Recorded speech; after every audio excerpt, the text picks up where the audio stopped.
আসেন বিসমিল্লাহির রহমানির রহিম। আমরা এখন কি শিখবো? তো মানে এটা হলো আমাদের গণিতের লাস্ট পার্ট, ঠিক আছে? তো বাস্তব সংখ্যা লাস্ট পার্টে আমরা আজকে ইনশাআল্লাহ আবৃত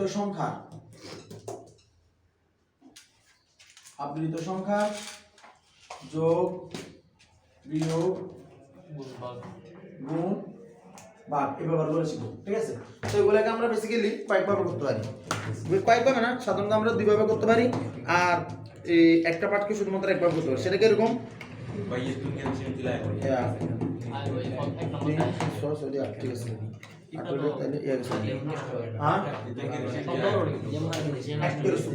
সুপ মানে টোটালি চুপ, এটা কি বোঝা গেছে?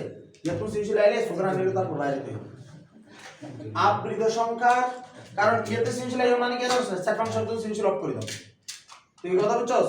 যেহেতু মোট কথা যেহেতু সিরিজ পূর্ণ সিরিজ লাইতে কিন্তু ভঙ্গ সিরিজ লাইছে কথা বুঝছস? পূর্ণ সিরিজ লাইক বাইরে দিনা ফুটছলো আবৃত সংখ্যা। এখন শোনাই, আমরা বলছিলাম এখান থেকে একটু ব্যাকগ্রাউন্ড চেক করি। আমরা বলছিলাম যে আমাদের যে সংখ্যাগুলো আছে, সংখ্যাগুলো একদম লাস্ট পারে বলছিলাম যে আমাদের যে ভগ্নাংশগুলো আছে, ঠিক আছে? এই ভগ্নাংশগুলোকে আমরা বলছিলাম দুই ভাগে ভাগ করা যায়। একটা হলো তোর কিয়া আবৃত দশমিক ভগ্নাংশ, এমনি তো ভগ্নাংশ থেকে আমরা অনেকবার করছিলাম, যে যেমন প্রকৃত অর্ডিক্যাল ছাড়া, ঠিক আছে? আমরা বলছিলাম যে তোর আবৃত দশমিক ভগ্নাংশ এবং কিয়া অনাবৃত দশমিক ভগ্নাংশ। তুই কি আমার কথাটা বুঝছস? ব্যাপারটা কি এরকম? সেটা হলো আমরা যে বলছিলাম সসীম দশমিক ভগ্নাংশ এবং অসীম দশমিক ভগ্নাংশ বলছিলাম না, এই অসীম দশমিক ভগ্নাংশকে দুই ভাগে ভাগ করে। কি বলছি? অসীম দশমিক ভগ্নাংশকে দুই ভাগে ভাগ করে, একটা হলো আবৃত দশমিক আর একটা হলো অনাবৃত দশমিক। যেটা অনাবৃত দশমিক ওইটাই তো মূল সংখ্যা অমূল সংখ্যা হিসেবে চলে গেছে, কি লে? কারণ ওইটারে শেষ করা যায় না, কথা কি বোঝা গেছে? আর আবৃত দশমিককে শেষ করা যায় কিভাবে? কারণ এটা আমরা জানি পরপর আসবে, তাহলে পরপর আসবে এগুলোকে আমরা পুরোপুরি দিক কি করতে পারি? থামাই দিতে পারি। এটা তো আমরা করতে পারি আল্লাহর রহমতে। তাই আমরা এখন কি করব? এই আবৃত দশমিকগুলো অনাবৃত দশমিক অমূল সংখ্যা আমরা কাজ করে ফেলছি। তাহলে আবৃত দশমিকের যোগ বিয়োগ গুণ ভাগ শিখব। তো আমরা আবৃত দশমিকের যদি যোগ বিয়োগ আর গুণ ভাগ শিখতে যাই, সবার প্রথমে আমাদেরকে গুণ আর ভাগটা করতে হবে। কেন? তাইলে আমরা কিছুটা কি পাবো, মানে ধর যে একটু কনফিডেন্স গ্রো করবে, ঠিক আছে? তো এখানে দেখ, আমরা আবৃত সংখ্যা পাইলে আমাদের প্রথম কাজ কি? বেসিক্যালি নরমালি কি করা? তাদেরকে সাধারণ ভগ্নাংশ বা মূলজ ভগ্নাংশে প্রকাশ করা। কি বলছি? সাধারণ ভগ্নাংশ বা মূলজ ভগ্নাংশে প্রকাশ করা। ব্যাপারটা কি এরকম? তোরা বললো 0.3 পুনঃফলক কিন্তু 1.5 পুনঃফলক, তোর পরীক্ষা এটা দিল, ঠিক আছে? এখন এটা কোথায় আসবে? এমসিকিউ আসবে বা ক নম্বরে আসবে? ক নম্বরে আসবে। কথা কি বোঝা গেছে? কি কইছি? এমসিকিউ বা ক নম্বরে আসবে। তাহলে 0.3 পুনঃফলকে তুই জানোস, এই যে আমরা আগের লেকচারগুলোতে আছে, যারা ভিডিও দেখবেন, এখান থেকে এই যে পয়েন্ট এখানে কত 3 পুনঃফলক না? তাহলে 3 একটা সংখ্যা, এর উপর পুনঃফলক এর জন্য আমরা না দেব, আর উপরে কত 3, আর এখানে 1 তো 1 থাকবে, 1 এর পর এখানে কত আছে? দশমিক আছে। তাহলে ধরো একটা সংখ্যা 5 এবং ওটার উপরে কি আছে? পুনঃফলক আছে, তাহলে এটা নিচে 9, এটা কত 5, তাহলে এটা তাহলে 3/9 ইনটু কত তোর যদি 9 কেন আর এই 9 আর 5 14 বাই না 14 বাই কত 9, তাহলে আমাদের এটা হচ্ছে 42 আর কত 81, 42 বাই কত ও আচ্ছা 3 দিকে না, আচ্ছা আমরা পরে বলছি 42 বাই 81, তাহলে এটার উপর করা যায় 3 দিকে কত 9 দিয়ে করা যায়, তাহলে উপরে 14 নিচে 27, উপরে 14 নিচে 27, 3 14 42, 3 27 কত 81, এভাবে আমরা করা যায় না? করা যায় কি না? তাহলে গুণের ব্যাপারটা কিন্তু খুব ইজি। এখন তোর কাজ কি? তোর কাজ হলো জানিও গুণ আসলে সাথে সাথে আমরা ভগ্নাংশে নিতেই হবে, এটা ফরজ কাজ আমাদের। কথা কি বোঝা যাচ্ছে? এখন ভগ্নাংশে নিয়ে এটা আমাদের জন্য খুব ইজি কাজ, এটা ফরজ এবং কি কাজ? ইজি কাজ। এরপর আমরা ক্যালকুলেটর দিয়ে আমরা করতে পারি, ঠিক না? তবে এটা দিয়ে তুই জীবনে ক্যালকুলেটর দিয়ে করতে পারবি না, এই ডানটা জীবনে ক্যালকুলেটর দিয়ে করা যাবে না। তাহলে এখন আয়, যদি ব্যাপারটা যদি আজকে ভাগ হইতো, ভাগ হলে কিভাবে হইতো? তো ভাগ হলে আমরা কি করব? এখানে আমরা কত ভাগ চিহ্ন, ভাগ হলে আমরা এখানে কি দিতাম? ভাগ চিহ্ন দিতাম, আর এখানে এসে আমরা গুণ চিহ্ন দিতাম, আমাদের 9টা কোথায় উঠে যেত? উপরে উঠে যেত, আর 14 কোথায় নামতো? নিচে। তখন আমাদের 9 টাকা যেত, তখন আমরা বলতাম 3 বাই 14। কথা কি বোঝা গেছে? মানে এটার উল্টা হইতো, এই যে সরি এটার উল্টা না, এই যে 3 বাই 14, কারণ এখানে 3 9 কাটা যাবে, আর বাকি থাকবে উপরে 3 নিচে কত 14। তারপর আমরা আরেকটা কঠিন টাইপের অঙ্ক করি, দেখো এখানে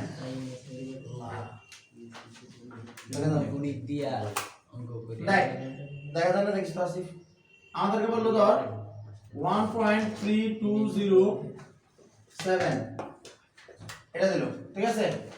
প্লাস আর সংখ্যা দিল, আরেকটা সংখ্যা দিল ধর 5.31 এরকম দিল।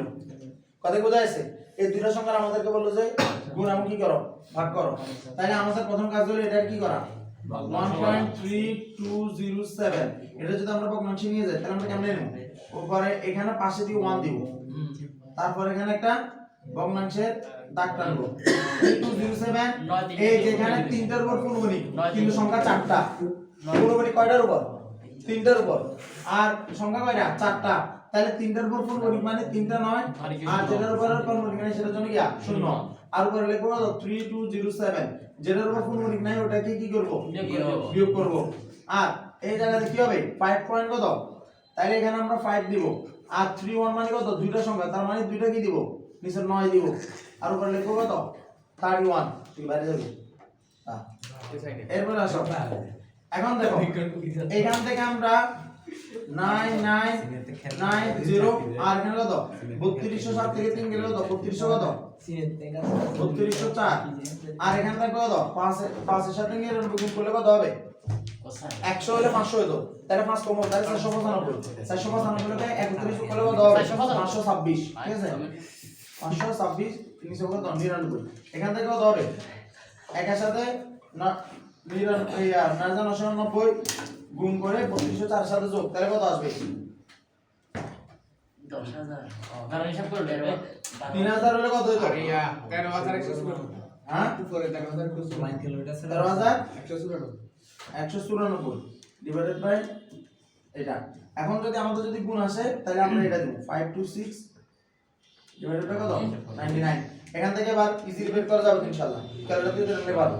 আর যদি এটা যদি কি আসে ভাগ আসে, ভাগ আসলে তখন আমরা কি করব, ভাগ আসলে এটা উল্টে যাবে, মানে 99 আর নিচে কত 500। আশা করি গুণ এবং ভাগের ব্যাপারটা তোমরা কমপ্লিটলি বুঝা গেছে, বুঝা গেছে না? এখন আয় ধর এটার আমার বিয়োগ আসলো, তাহলে আমি কি করব, কিছু করব না, এই বিয়োগ চিহ্ন আমি দিয়ে দিব। এটা হলো নরমাল প্রসেস, আমি আবার বলতেছি এটা হলো নরমাল প্রসেস। তুই টিচিং করতে গেছস, তুই পারতেছস না, তুই খালি ভাবে করে দিবি। এটা দিয়ে বের করা কিভাবে করা যাবে, এটার সাথে এটার সাথে বেসিক্যালি এটা করা যাবে তো যাবে 526 ডিভাইডেড বাই 99। ক্যালকুলেটর দিয়ে করতে পারবি তো এটা, পারবি কি না? ওকে, যোগ আসলো কি ক্যালকুলেটর দিয়ে যোগ করতে পারবি তো, পারবি না? হ্যাঁ, নরমালি পোলাপাইনের কি পোলাপাইনের স্ট্রেংথের উপর ভিত্তি করে, মেধার শক্তির উপর ভিত্তি করে আমরা করব। তবে এখন আমরা যেটা শিখছি এটা হলো ভগ্নাংশে নিয়ে গিয়া যোগ বিয়োগ গুণ ভাগ। তবে গুণ ভাগের জন্য একটাই নিয়ম, সেটা এটাই, কোনো নিয়ম নাই। যোগ বিয়োগের জন্য দুর্বল ছাত্রছাত্রীদের জন্য এই নিয়ম। কথা কি বোঝা গেছে? যাদের জন্য প্রবলেম নরমালি পারে না তাদের জন্য যোগ বিয়োগের জাস্ট মাঝখানে যোগ বিয়োগ গুণ ভাগ মানে যেটা আসবে এটা করে দিবে, ভগ্নাংশে নিয়ে যায়, ঠিক আছে? তবে একটা নিয়ম আছে যেটা হলো মানে পারফেক্ট নিয়মও বলে, আবার এটা হলো আসল নিয়মও বলে, এবং এটা একটু কষ্ট, ঠিক আছে? এটা একটু কষ্ট। এখন এটা আমরা কেমনে করব, প্রফেশনাল, এটা এটা করতে আমাদের একটু কষ্ট করে লাগবে। এটা কিভাবে করব দেখ, এটার জন্য আমরা প্রথমে যে এখানে আচ্ছা আমি যে ফরম্যাটটা নিছি এখন এই ফরম্যাটটা কিন্তু আমরা বইতে নাই, তারপর আমি দেখাচ্ছি ওটা বইতে আরেকটু আছে। আচ্ছা এখন এই যে দুটো সংখ্যা আছে, এই দুটো সংখ্যা আমরা বললে যে এটা গুণ করো, সরি কিনা যোগ করো। তাহলে আমাদের প্রথম কাজ কি, আমরা প্রথমে লিখব 1.3207। আমরা দেখব কয়টা সংখ্যা আর এখানে লিখব কত 5.31 গুণ, এখানে দিয়ে সমান চিহ্ন দিব, এখানে সমান চিহ্ন দেব, সমান হতে হবে, কিন্তু সম্পূর্ণ ব্যাপারটাকে একদম সমান রাখতে হবে। এখন এই 5.31 কোণকোণিক আর 1.3207 এটার কি আছে, কোণকোণিকের বাইরে একটা সংখ্যা আছে, ঠিক আছে? তাইলে আমরা সংখ্যাটা একবার লিখে ফেলি 1.3207 কোণকোণিক দেয়া যাবে না, আবার 5.31 জানা আছে তার মধ্যে লিখতাম। লেখার পরে আমরা দেখতেছি কি 3207, তাইলে আমাদের 3টা কোণকোণিক সারা আছে, তাহলে আমাদের 3টাও কোণকোণিক সারা রাখবো। কথা কি বোঝা গেছে? এখন এখানে দুইটা সংখ্যা তিনটা সংখ্যার উপর পূর্ণবর্তী, এখানে দুইটা সংখ্যার উপর পূর্ণবর্তী, কথা কি বোঝা যায়? ক্যামেরা আসতেছে? জি, এখানে দুইটা সংখ্যা, এখানে তিনটা সংখ্যা পূর্ণবর্তী, এখানে দুইটা সংখ্যা পূর্ণবর্তী। তাহলে এখান থেকে আমরা যদি সংখ্যাগুলোর যদি মিল না থাকে আমরা এখান থেকে সংখ্যাগুলোর লসাগু নিব। কি নিব? লসাগু। 3 আর 2 লসাগু কত? 6। তাহলে আমরা এখানে কি নিব? 6টা ঘর নিব।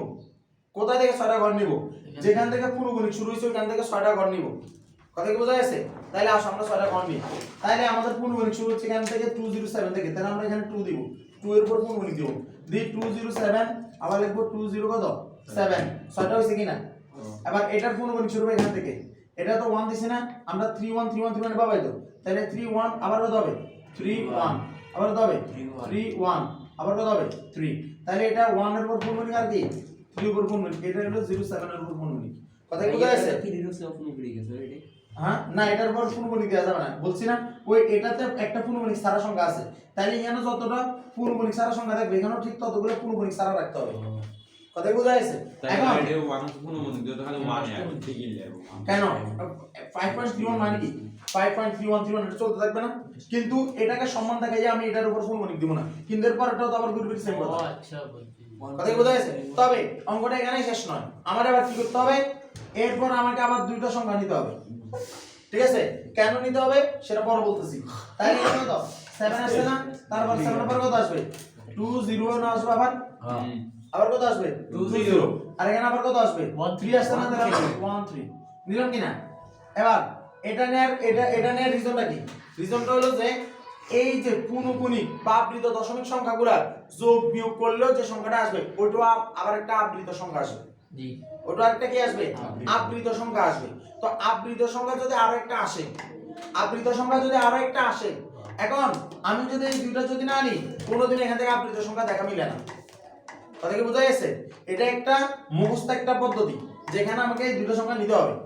যদি না নিই কোনোদিনও কি পাবো না আবৃত সংখ্যাটা পাবো না কেন আবৃত সংখ্যা পাবো না সেটা আল্লাহ ভালো জানেন ঠিক আছে আয় এই যে 0 আর 3 এর সাথে যদি যোগ হয় তাহলে কত হবে 3 2 আর 1 এর সাথে যোগ হলে কত হবে 3 দিলাম তো আর 7 আর 3 এর যোগ হলে কত 10 7 এর যোগ হলে কত 10 10 এর কত 0 আর আছে কত 1 2 1 এটা 1 এর যোগ হলে কত 2 তারপরে 2 কত 5 7 এর কত 8 আবার কত 3 তারপর কত 2 কে কত 3 ঠিক আছে তারপরে 3 দিনে কত 6 5 এর কত 6 দশমিক তাহলে আমাদের দশমিক এই যে এখান থেকে আমরা পূর্ণমণিক দিব আর এখানে পূর্ণমণিক দিব তাহলে পরবর্তী যে সংখ্যাটা আসবে এটা 3 3 8 5 2 0 দেখ 3 3 আসছে কিনা জি এবার বুঝছস তাহলে আমি এবার আল্লাহ যা ভালো জানেন বলছিলাম আল্লাহ তো অবশ্যই ভালো জানেন এবার আমরা কিছু একটা আন্দাজ করলাম সেটা কি এই যে এখানে যে 3 আসবে ব্যাপারটা কি এই সংখ্যাটা হবে বিশাল একটা কিয়া আবৃত দশমিক সংখ্যা ব্যাপারটা কি এরকম দেখ এইখানে 3 এখানে 2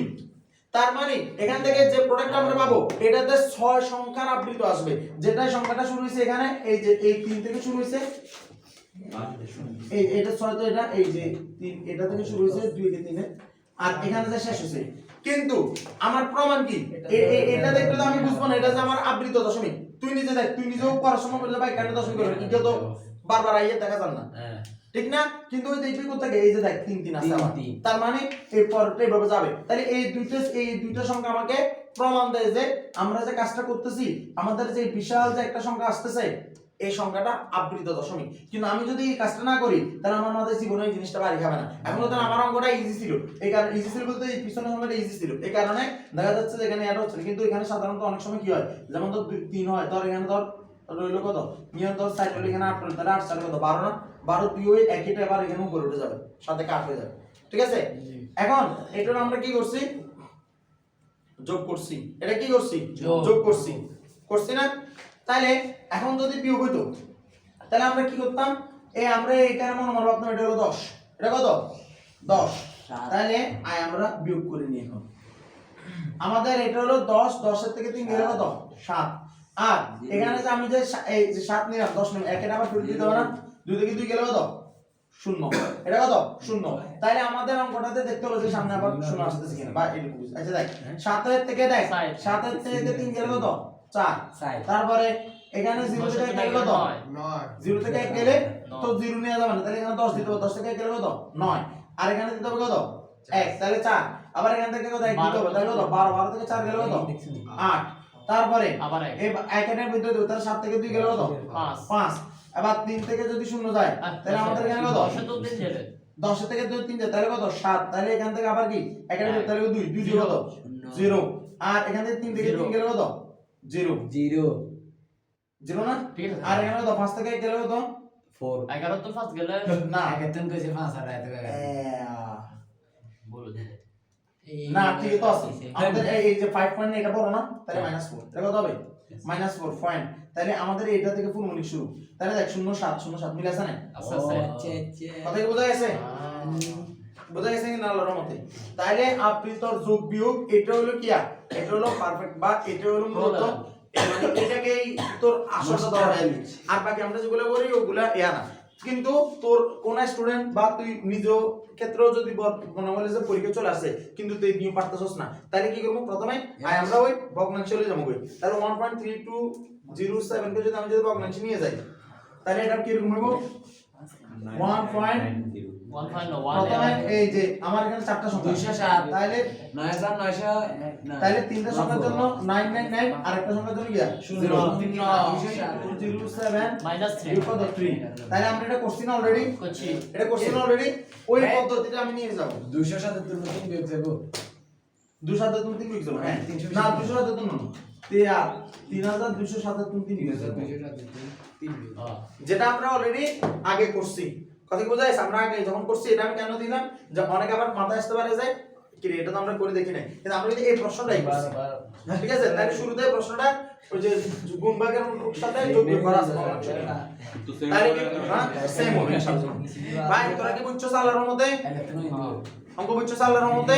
তাহলে আয় আমরা একটা অঙ্ক করে যাই, জানি সিরিজ যাবে আমরা একটা অঙ্ক করে যাই যেটা পড়ে আসছে এরকম, বোর্ডে আসছে এরকম। ঠিক আছে আর এটা তো ছিল স্পিডটা আমি প্রশ্ন দিচ্ছি একটু আনন্দকে আলাদা হরে আপনি প্রবলেম দেখো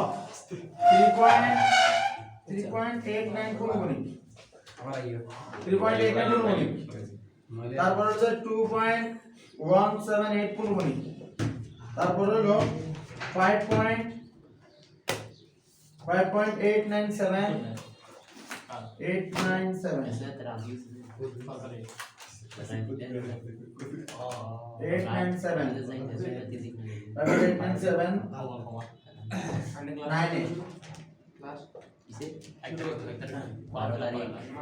এই যে আমি তিনটা সংখ্যা এই তিনটা